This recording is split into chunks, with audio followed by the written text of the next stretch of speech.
오늘 우리에게 주신 하나님의 말씀은 신약성경 로마서 16장 9절부터 16절까지 말씀입니다. 허락하신 말씀을 봉독하겠습니다. 그리스도 안에서 우리의 동역자인 우르바노와 나의 사랑하는 스다고에게 문안하라.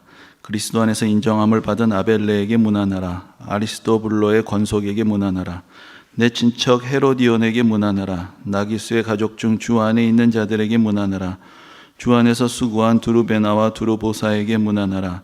주 안에서 많이 수고하고 사랑하는 버시에게 문안하라.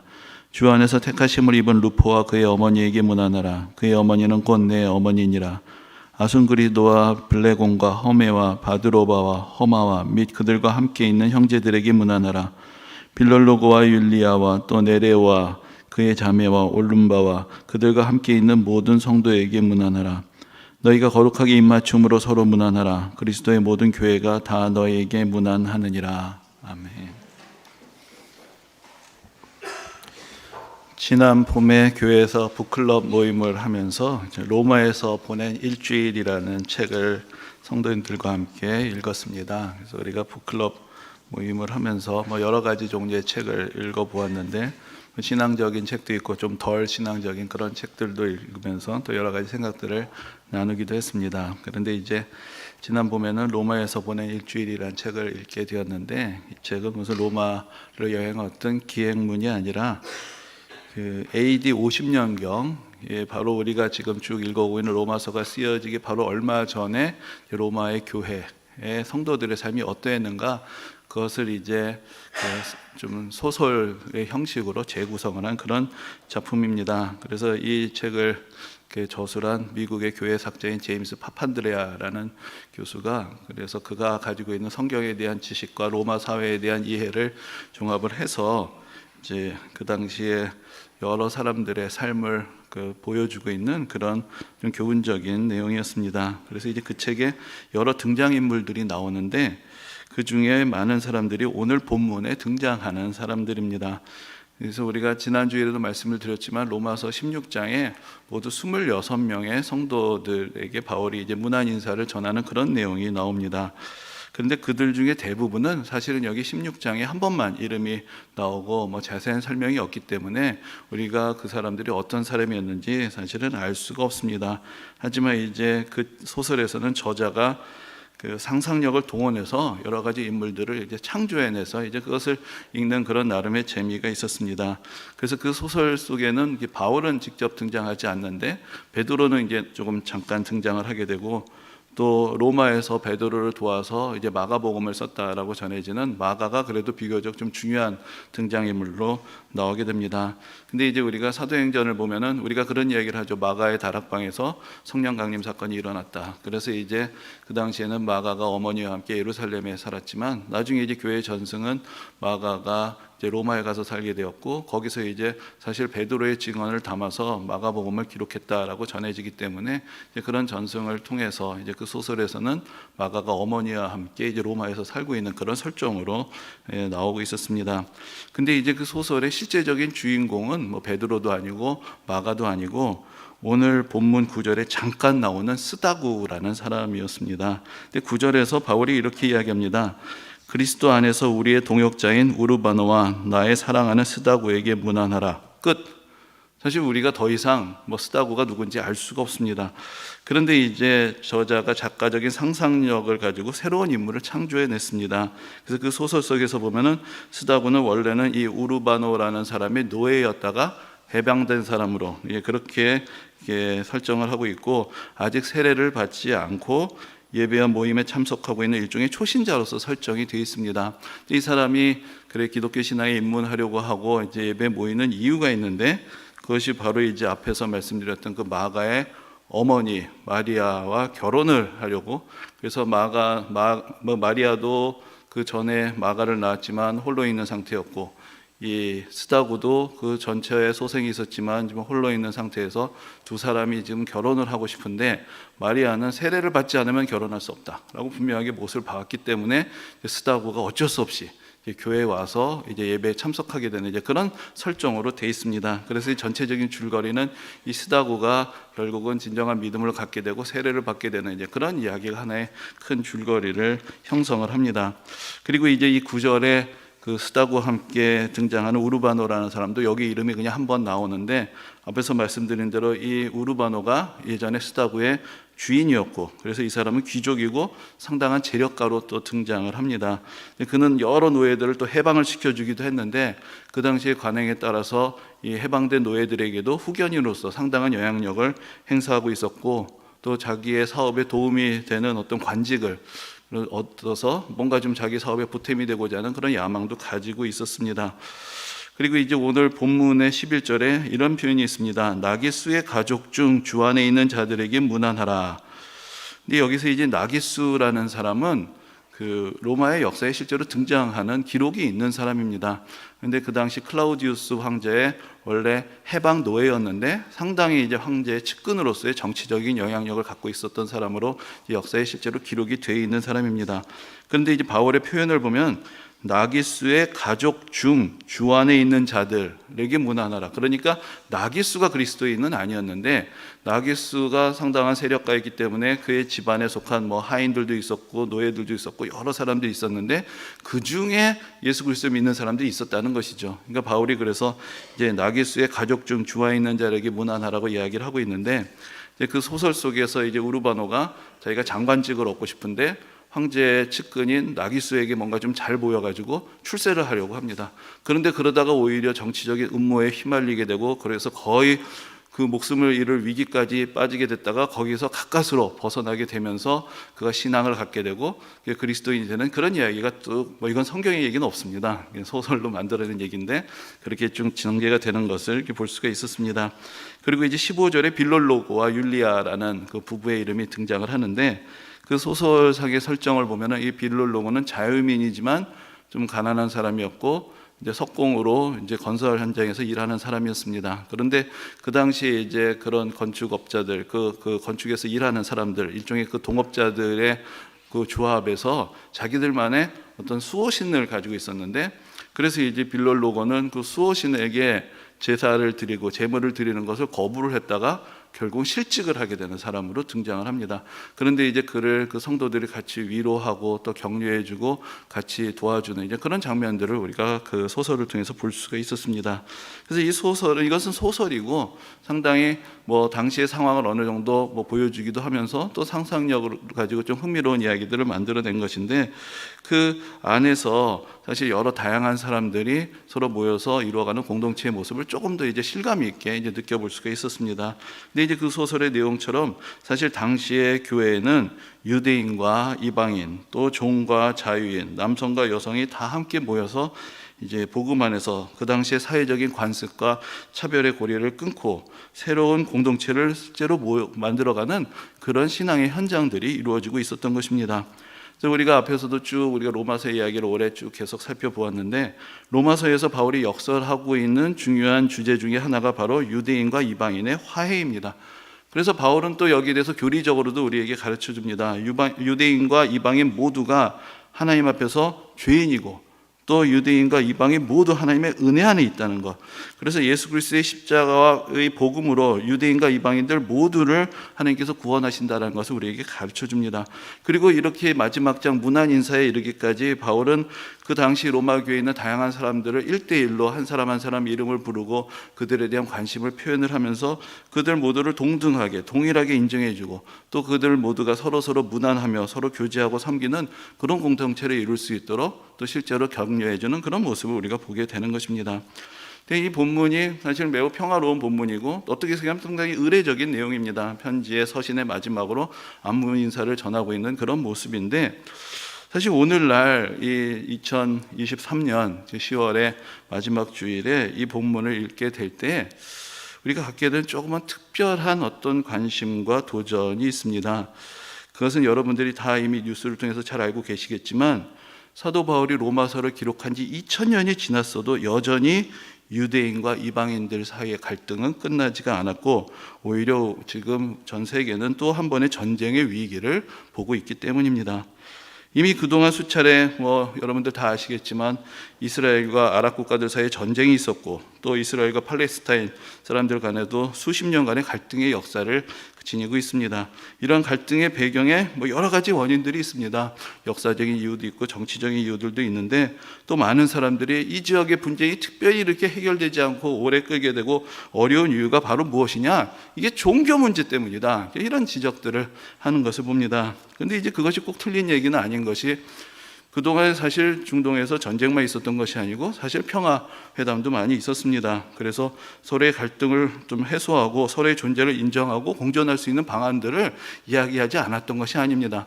그런데 이제 중동에서 지금 퍼져 있는 이야기 중에 하나에 이런 것이 있습니다. 평화를 이야기하려면 목숨을 걸어라. 왜 이런 말이 나오느냐?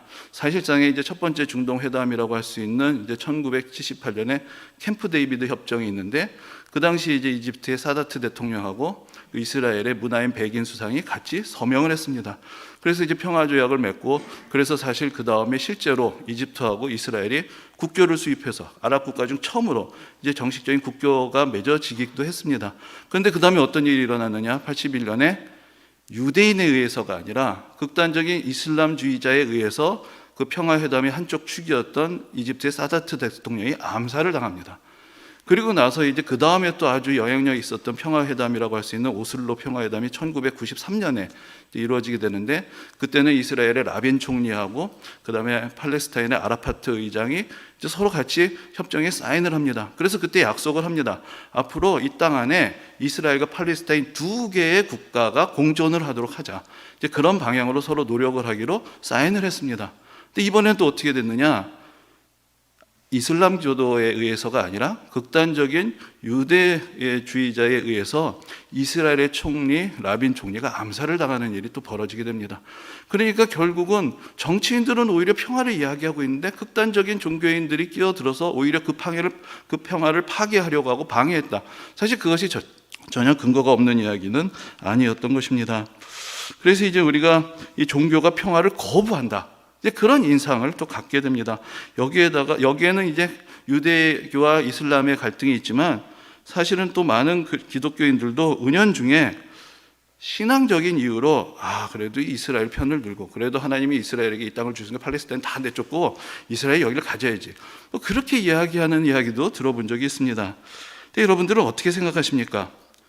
우리의 신앙이 성서의 땅에서 지금 현실적으로 사람들이 겪고 있는 고통을 외면하게 하고 이 땅에서 평화와 화해와 공존을 거부하고 갈등을 부추긴다면 그것이 진정한 기독교 신앙의 결과라고 여러분들 말하실 수가 있겠습니까? 바울은 그의 인생에서 두 가지 종류의 종교적인 헌신을 보여주었습니다. 먼저는 그는 유대인으로서 누구보다도 구약 성경을 잘 알고 열심히 있는 바리새인으로서 헌신된 삶을 살았습니다. 그때 어떻게 했습니까? 그는 그 당시에 바울은 자신과 다른 믿음을 가진 사람들을 핍박하는 것을 당연하게 생각을 했고, 그래서 스데반을 돌로 쳐서 죽여야 한다고 생각했습니다. 그리고 그리스도인들을 잡아 죽이는데 앞장서기도 했습니다. 그리고 그것이 하나님의 뜻이라고 생각했습니다. 그것이 한때 그가 가졌던 종교적인 열심의 결과물이었습니다. 그러나 그것은 그가 예수 그리스도를 만나기 이전의 모습이었습니다. 그는 예수 그리스도를 만나고 이제 이방인들의 사도로 부르심을 받습니다. 누군가를 돌로 치고 잡아 죽여서 자기의 의로움을 입증하려 했던 그가 이제는 복음을 위해서 돌을 맞고 죽음의 위협을 당하면서도 유대인들과 이방인의 화해 자리에 서고 예수 그리스도의 은혜와 사랑의 복음을 이전에는 그가 불결하다고 생각했던 이방인들을 찾아다니며 전파하는 데 평생을 헌신하다가 순교의 길을 갔던 것입니다. 여러분, 제가 참으로 가슴 아프게 생각하는 것은 많은 사람들이 종교라는 것은 이 세상에 끊임없는 갈등을 일으키는 장본인이라고 생각하는 것이고, 심지어 그리스도인들조차도 그런 생각에 이런저런 식으로 동조하는 것을 보는 것입니다. 여러분, 결코 그렇지 않습니다. 진정한 그리스도인이라면 결코 그럴 수가 없습니다. 죄송한 말씀이지만 저도 제 나름으로는 제가 믿고 있는 신앙에 열광적인 사람입니다. 헌신적으로 살고자 했습니다. 그래서 목사도 됐고 선교도 다니고 지금도 부족하지만 제가 믿는 바에 누구보다도 신실하게 살려는 열심이 있습니다. 물론 살면서 많은 실수도 있고 후회한 일도 너무나 많습니다. 그러나 저는 그동안 단 한 번도 그 사람이 그리스도인이든 아니든 내가 누군가를 이해하지 못할 때, 내가 누군가를 미워하게 될 때, 내가 누군가를 용납하지 못할 때 그것이 내 신앙 때문이라고 생각해 본 적은 없습니다. 내가 누군가를 이해하지 못하고 용납하지 못하고 용서하지 못하는 것은 내가 가진 신앙에 철저하지 못했기 때문이지 내가 가진 신앙 때문은 아니었던 것입니다. 여러분, 제가 틀렸습니까? 좀 더 신앙의 열심을 가지고 누군가를 좀 더 미워했어야 했을까요? 좀 더 열심을 내서 좀 더 싸웠어야 되는데, 좀 더 갈등을 빚었어야 되는데 믿음이 없어가지고 흐리멍텅하게 산 것입니까? 저는 그렇게 생각하지 않습니다. 여러분들도 그렇게 생각하지 않으실 것이라고 생각을 합니다. 오늘날 교회 안에도 여러 가지 갈등이 있고 분쟁 중에 있는 교회들도 있습니다. 예수 믿는 사람들도 종종 싸우곤 합니다. 근데 적어도 제가 아는 한에서는 대부분의 갈등의 이유는 신앙에 있지 않습니다. 겉으로는 그렇게 말하기도 합니다. 자기들이 옳다고 생각하면서 상대방을 비난하면서 여러 가지 신앙적인 이유를 끌어대기도 하지만 대개 이유는 다른 곳에 있었습니다. 근데 참으로 어처구니 없게도 사람들이 솔직하지를 못합니다. 그래서 이상한 논리들을 가지고 신앙적인 이유를 자기들의 정당성의 근거로 끌어오고 있는 것입니다. 우리가 올해 한 해 계속해서 로마서를 묵상해 왔습니다. 그런데 로마서만 제대로 읽어도 우리는 그런 이상한 소리를 할 수 없습니다. 로마서는 우리 모두가 하나님 앞에서 죄인이라고 가르쳐 줍니다. 그리고 하나님께서는 모든 사람들을 은혜로 부르신다는 것. 우리 스스로가 사실 원래는 하나님과 원수된 자들이었는데 그리스도께서 우리를 위해 죽으심을, 하나님의 사랑을 우리에게 확증해 주셨다는 것. 그래서 이제 예수 그리스도께서 우리를 위해서 죽으심으로, 예수 그리스도의 십자가의 은혜로 우리를 구원해 주셨다는 것을 우리에게 가르쳐주는 책이 로마서입니다. 그리고 바울은 로마서에서 모든 그리스도인에게 이렇게 권면합니다. 누구에게도 악을 악으로 갚지 말고 우리를 박해하는 사람들까지도 축복하고 사랑하라고 그렇게 가르쳐줍니다. 이것이 로마서의 말씀이고 이것이 성경의 가르침의 핵심입니다. 여기 어디 다른 사람들에 대한 믿음에 대한 신앙적인 근거가 있고, 미움에 대한 신앙적인 근거가 있고, 다른 사람들을 부정하면서까지 자기 이익을 추구해야 할 자리가 어디에 있습니까? 우리가 성경을 읽습니다. 하지만 성경을 제대로 읽어야 합니다.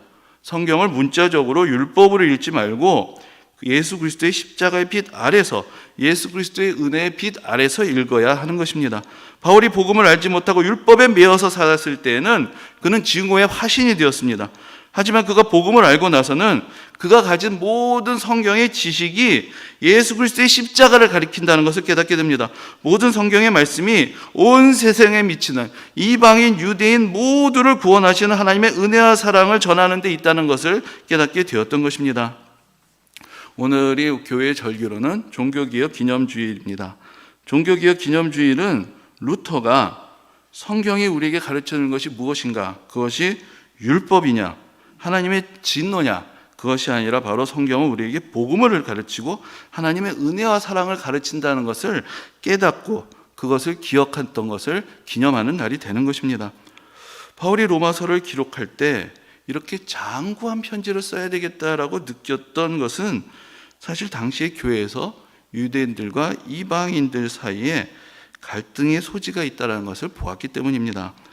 유대인들이 스스로 하나님의 선택을 받은 민족이고 유대인들만이 온전한 구원의 약속을 받았다라고 생각했을 뿐만 아니라 당시의 이방인들도 이제는 유대인들의 시대가 갔고 하나님께서는 이 시대에 이방인들을 택하시고 유대인들은 버리셨다, 그렇게 생각하는 사람들이 있었습니다. 실제로 우리가 로마서에 보면은 9장부터 11장까지 바울이 유대인의 구원의 이야기를 하면서 그런 표현을 사용합니다. 하나님이 유대인들을 버리셨느냐? 그런 질문을 하는 사람들에게 바울이 대답하는 내용이 있는 것을 볼 수가 있습니다. 그래서 바울이 로마서를 쓴 것입니다. 그게 아니라고, 하나님의 은혜와 구원은 유대인들만이 독점할 수 있는 것도 아니고 그렇다고 유대인들을 하나님께서 버리신 것도 아니라는 것, 하나님께서는 이방인과 유대인들 모두를 사랑하시고 구원하신다는 것을 로마서를 통해서 역설했던 것입니다. 근데 사실 바울이 느꼈던 그 불길함은 어떤 면에서 보면 장차 벌어질 일들에 대한 전조를 예감한 것이라고도 할 수 있습니다. 앞에서 말씀을 드린 것처럼 오늘날 우리는 중동에서 또 한 번의 위기를 보고 이스라엘과 하마스, 유대교인들과 이슬람교인들 사이의 갈등의 현장을 봅니다. 그럼 그리스도인들은 거기에서 어떤 역할을 하고 있습니까? 전 죄송하지만 이런 생각을 해봅니다. 만일 유럽의 기독교인들이 진정으로 로마서를 제대로 읽고 그 가운데 사도 바울이 전해준 교훈과 권면을 받아들였다면, 진정으로 하나님의 말씀에 대한 진정한 열정이 있었다면 우리가 보고 있는 갈등은 일어나지 않았을 것이다 라고 생각을 합니다. 여러분, 지금 팔레스타인과 이스라엘의 갈등의 직접적인 원인이 어디 있습니까? 그것은 유대인들이 그들이 살던 옛 땅에 다시 국가를 건설하게 되었기 때문입니다. 그럼 왜 그런 일이 벌어졌습니까? 그들이 2000년 전에 로마의 지배 항거를 하다가 2차례나 심하게 진압을 당합니다. 그리고 완전히 그들이 살던 땅에서 추방을 당하게 됩니다. 그렇게 추방이 돼서 많은 유대인들이 세계 곳곳에, 특별히 유럽의 여러 나라에서 흩어져서 살게 되었습니다. 만일 그들이 살게 되었던 땅에서 환대를 받고 존중을 받았다면 그들이 이렇게 다시 돌아오려고 하지 않았을 것입니다. 그러나 독일만 유대인들을 받게 했던 것이 아닙니다. 많은 유럽의 국가들에서 기독교인들이 유대인들은 저주받은 민족이라고 생각합니다. 바울이 그렇게 생각하지 말라고 로마서 가운데 써놨는데도 유대인들은 예수를 죽여서 하나님이 저주하신 민족이라고 생각하고 모든 사회적인 재앙의 책임을 유대인들에게 돌렸습니다. 그래서 바울이 예수 믿기 전에 기독교인들을 미워하고 박해했었는데, 이제는 예수 믿는다는 기독교인들이 유대인들을 미워하고 박해하는 일들이 역사적으로 일어나게 되었던 것입니다. 물론 유대인들 중에서 자기들의 종교적인 신념을 지키면서 동화를 거부한 사람들도 있었습니다. 그러나 그런 사람들은 사실상은 그렇게 많지 않았습니다. 대부분의 유대인들은 그렇게 심각한 신앙이 없습니다. 그냥 내가 살게 되었던 곳에서 잘 살아보려고 했습니다. 많은 유대인들이 기독교로 개종을 하기도 했고, 히브리어는 하나도 모르고 그들이 살던 나라의 언어를 가지고 그 문화를 받아들이며 살아가려고 했습니다. 그런데 많은 지역에서 그것을 거부당했고 색출당하고 격리당하게 되고 더 이상 이렇게 살 수 없다고 생각한 사람들이, 어떤 사람들은 미국으로 새로운 삶을 찾아서 떠났고 어떤 사람들은 이스라엘 땅으로 돌아가야 되겠다라는 생각에 이르게 된 것입니다. 그래서 지금 대부분의 유대인들은 미국과 이스라엘에 삽니다. 19세기까지 유대인들 대부분은 유럽 땅에서 살았는데 지금 전 세계 유대인들의 80%가 이스라엘과 미국에서 살고 있습니다. 그리고 미국의 유대인들이 미국 정치에 영향을 미치고 미국이 이스라엘을 지원해 주면서 지금 이스라엘은 국가가 지금까지 유지되고 또 갈등과 전쟁의 이야기들 우리가 계속해서 듣고 있습니다. 만약에 유럽의 기독교인들이 로마서를 제대로 읽었다면, 그래서 바울이 무엇을 가르쳤는지 이해하고 진정으로 신앙의 교훈을 실천하려는 열정이 있었다면 유대인들이 유럽을 떠나려고 했을 리도 없고 지금 중동에서 일어나고 있는 일들도 일어나지 않았을 것입니다. 국제적인 분쟁이 있을 때 많은 사람들이 평화는 이상이다, 인간에게 갈등과 대립은 피할 수 없는 현실이다, 그렇게 생각을 하는 것을 보기도 합니다. 근데 저에게는 이제 개인적으로 이 중동의 문제에 대한 작은 하나의 경험이 있습니다. 그것은 제가 예전에 잠깐 직장 생활을 했을 때가 1994년부터 96년까지의 시기였는데, 그때 앞에서 말씀드린 대로 그 전에 1993년에 오슬로 평화협정이 있었고, 그러면서 저는 그때 이제 회사에서 해외 사업 개발 팀에서 일을 하고 있었는데, 그때 많은 이스라엘의 기업인들이 한국에 찾아와서 또 만날 수 있는 그런 기회들이 있었습니다. 근데 그 이스라엘의 기업인들이 그때 한국에 올 때 가지고 있었던 자료가 있었는데, 거기서 지금 제가 기억하는 매우 인상적인 표현이 있었습니다. 그것은 무엇이냐면, 이제 중동에 평화가 오면 이스라엘은 중동의 싱가포르가 된다라는 말이었습니다. 왜냐하면 중동에서 이스라엘이 가장 선지적인 인프라를 가지고 있기 때문에 이제 당신들이 중동에 진출하려면 이스라엘로 오라, 이스라엘에 투자를 해라, 이스라엘에서 비즈니스를 해라. 그러면은 중동의 많은 나라들을 통해서 돈을 벌 수 있는 기회가 있다. 그것을 한국의 기업인들에게 또 설득하려고 했던 그런 자료들을 보았던 적이 있습니다. 제가 그것을 보면서 이스라엘 사람들은 다 아랍인들을 그냥 몰아내고 싶어하는 줄만 알았는데 그게 아니구나. 오히려 이스라엘과 아랍이 공존할 때 이스라엘 사람들에게도 사업의 기회가 생기는구나. 평화가 돈이 되는구나. 그것을 가지고 이 사람들이 상당히 기대를 가지고 한국 사람들, 한국 기업들을 문을 두드리는 것을 그때 제가 보게 되었습니다. 우리가 생각을 조금만 바꾸면 평화가 모든 사람들에게 현실적으로 더 이익이 될 수가 있는 것입니다.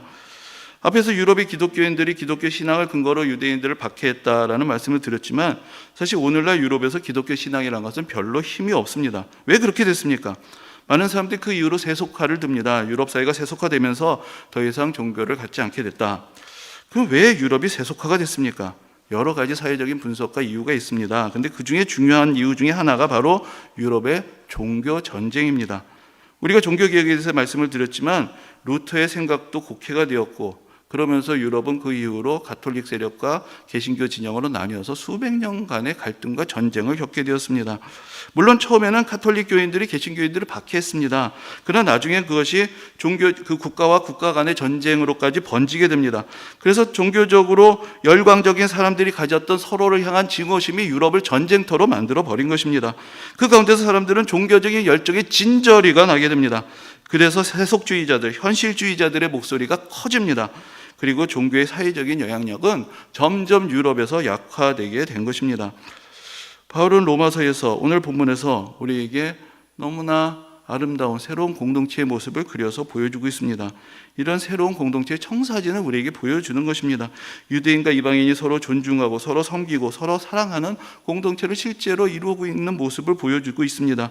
사회적인 신분의 높고 낮음을 떠나서 서로 복음 안에서 연합된 공동체의 모습을 보여줍니다.